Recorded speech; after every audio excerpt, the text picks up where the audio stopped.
Have you ever felt like something was watching you at night? Not from your window, but from within the room? Not a ghost, not a demon, not even an alien. Something far worse, something that grins. They call him the Grinning Man, a name that sounds almost laughable until you hear what he does. He's not bound to folklore. He doesn't belong to one culture.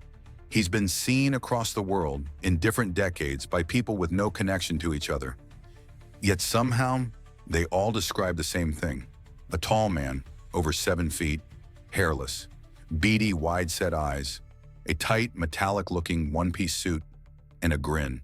A grin so wide, so unnatural, that witnesses say it doesn't just chill their spine, it freezes their soul. Unlike other entities, Bigfoot, Slender Man, Mothman, the Grinning Man doesn't just lurk in forests or haunt highways. He shows up where you sleep. He stands at the foot of your bed watching silently. Sometimes he speaks, sometimes he doesn't have to, because the message is already clear. I see you. Who is he? Some say he's an alien. Others believe he's a government experiment gone rogue, a cryptid, a visitor from another dimension. Or maybe he's something worse, a being that reflects our own darkest fears, a manifestation of dread. The first known appearance was in 1966, 2 boys in New Jersey, then a man named Woodrow Derenberger, who claimed the Grinning Man wasn't just a figure. He had a name, Indrid Cold. He spoke, he smiled, and he promised he'd return. But the question isn't whether he's real. It's something much deeper, more disturbing. If so many people from so many places have seen him, why hasn't he made himself known to you? You're about to enter the shadowy world of the Grinning Man. But beware, once you learn about him, he might just show up. At first glance, the Grinning Man doesn't seem like the kind of entity that should paralyze you with fear. He's not grotesque. He doesn't have claws or glowing red eyes. He doesn't howl or leave trails of blood. But that's precisely what makes him so terrifying. Witnesses say he stands at least 7 feet tall, towering and broad-shouldered like a soldier built for war. But that's not what unsettles them. They say it's his face, a face that feels wrong. Office unnatural. His eyes are small and beady, spaced just a little too far apart, set into a pale, smooth face completely devoid of hair. No eyebrows, no eyelashes, no beard. Almost like a mannequin brought to life. And yet, he watches you, unblinking, unmoving, as if he doesn't breathe, as if he doesn't need to. And then, there's the smile, the thing that gives him his name, a wide, inhuman grin, a mouth that stretches just a little too far across his face. It's not joyful, it's not even cruel. It's empty, emotionless, a calculated grin, fixed in place like a mask, frozen in time. Eyewitnesses often say the same thing. His mouth smiled, but his eyes did not.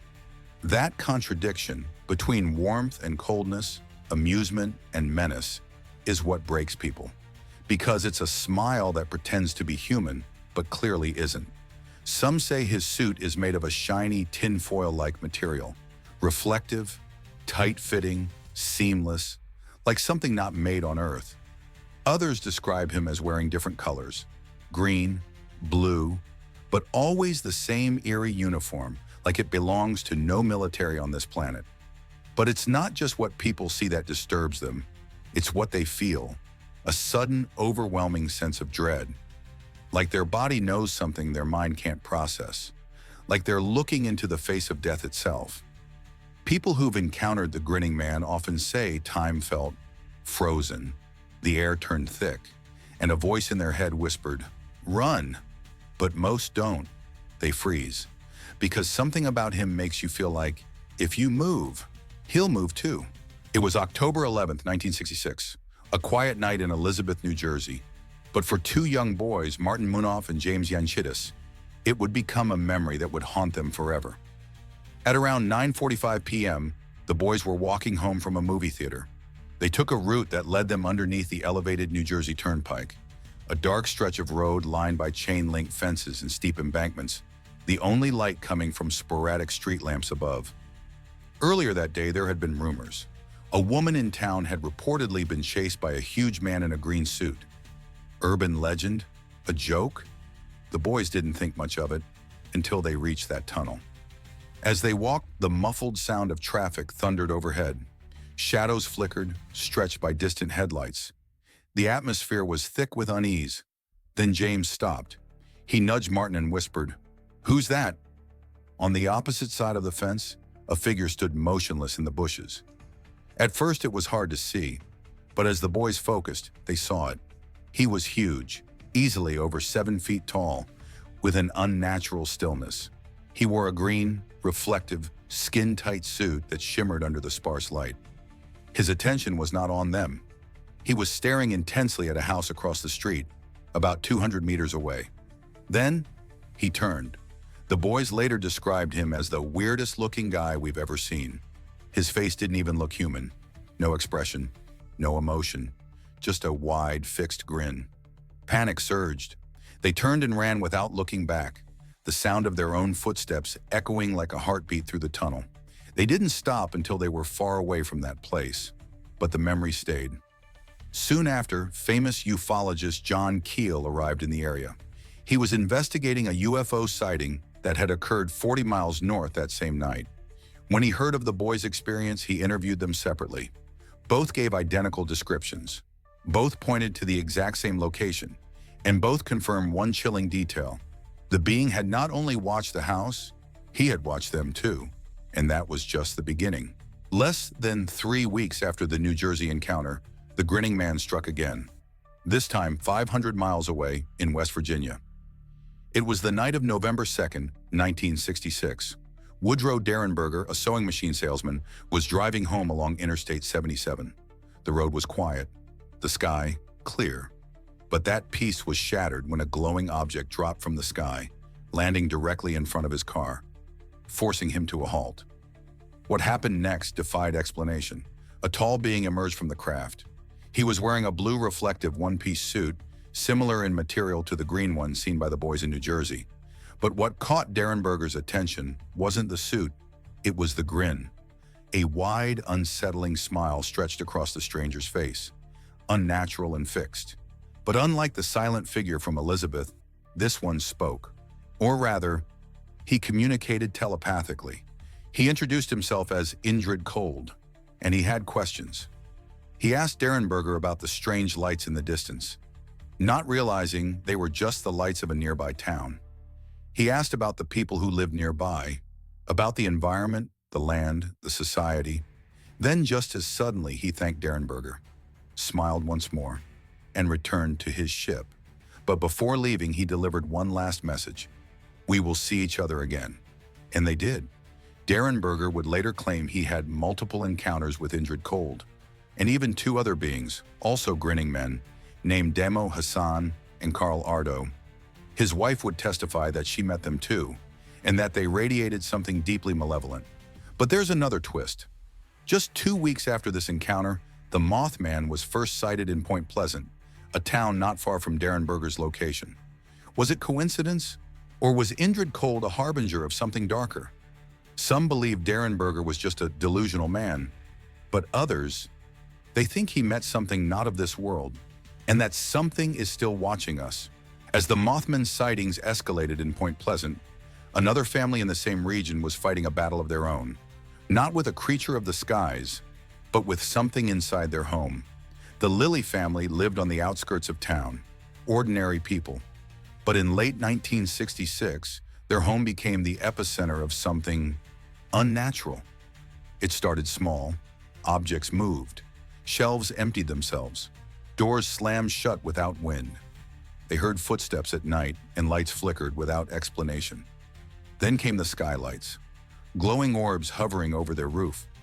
At first, they suspected a prank, but the events kept escalating, and then their daughter Linda saw him. It was 1:45 a.m., December 14th, 1966. Linda awoke to a strange clicking sound. She opened her eyes and froze. Standing at the foot of her bed was a man, very tall, very still, and grinning. "He walked around the bed," she said, "and stood right over me. I couldn't see his face clearly, but I knew he was smiling. Terrified, she dove under the covers. When she peeked again, he was gone, but the damage was done. She refused to sleep in her room for weeks. Her parents didn't blame her, because from that night on, the poltergeist activity vanished. No more footsteps, no more flickering lights, no more clicking. It was as if whatever had entered their home had left with the Grinning Man. But why Linda? Why that night? And why did the Grinning Man always appear near UFO sightings, poltergeist events, or other paranormal chaos? Coincidence? Or part of his plan? It wasn't just America. Across the ocean, in a quiet village in Scotland, Mary Elizabeth McRae would face something that would haunt her for the rest of her life. The year was 1972. Mary and her husband Alan lived in peaceful isolation on the outskirts of Dunkeld, near the edge of the Cairngorms National Park. Their children had grown and left. Their house was remote, the nearest neighbor over a mile away. It was calm, safe, predictable. But on the night of November 23rd, that peace shattered. Like any other night, they went to bed around 9 p.m. They read, talked, and turned off the lights.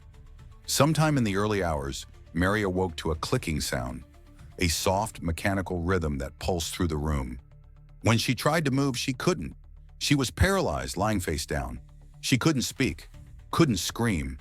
At first, she thought she was dreaming, but then she noticed something that jolted her with terror.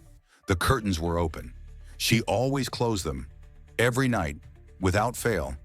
But now the moonlight was flooding in, and in the bottom left pane of the window, she saw a face with beady black eyes, and that same wide, frozen grin. Mary was transfixed. She couldn't move. She couldn't even look away. And then she began to float. Her body slowly lifted off the bed, moving toward the window. In her mind, she was screaming, but no sound came out. She was powerless, gliding toward the grinning stranger on the other side of the glass. Then, blackness. She woke the next morning in her bed, dizzy, confused, with a terrible headache that lingered for a full week. And when she looked to the window, the curtains were still open. Many dismissed it as sleep paralysis, but Mary knew better. She had never experienced it before, and never again. She kept that story to herself for decades, only telling close family. But until her death in 2013, at the age of 94, she never once changed a single detail. That same grinning face, that same clicking sound, that same feeling of being watched. Half a world away, and yet exactly the same. Throughout the late 1960s and into the early 70s, one chilling pattern began to emerge. Each time the Grinning Man appeared, there were other things nearby, strange lights in the sky, objects moving on their own, shadowy figures, and always that smile. In West Virginia, the Grinning Man encounter with Woodrow Derenberger happened just 2 weeks before the first Mothman sighting in Point Pleasant. And while some dismissed this as coincidence, others believed the two were linked. One theory? That Indrid Cold wasn't alone, that he was one of several entities sent to observe or interfere with humanity, either as a precursor to greater events or as part of some unknown agenda. Derenberger didn't just meet Indrid Cold once. He claimed the being returned many times, sometimes accompanied by two other grinning figures, Demo Hassan and Carl Ardo. Even his wife said she met them, and she wasn't the only one. In Italy, in December of 1979, a man named Pier Zanfretta reported being abducted by reptilian aliens. But before the abduction began, he was contacted by a being, bald, tall, wearing a suit, and grinning. The being called himself Indrid Cold. It didn't stop there. Abductees around the world, from Argentina to Russia, began describing clicking sounds, paralysis, floating, and grinning men watching them from the shadows. Even Men in Black reports, often tied to UFO sightings, described agents who were too strange to be human, smiles too wide, eyes too far apart, movements too smooth, and voices that felt wrong. What if they weren't agents at all?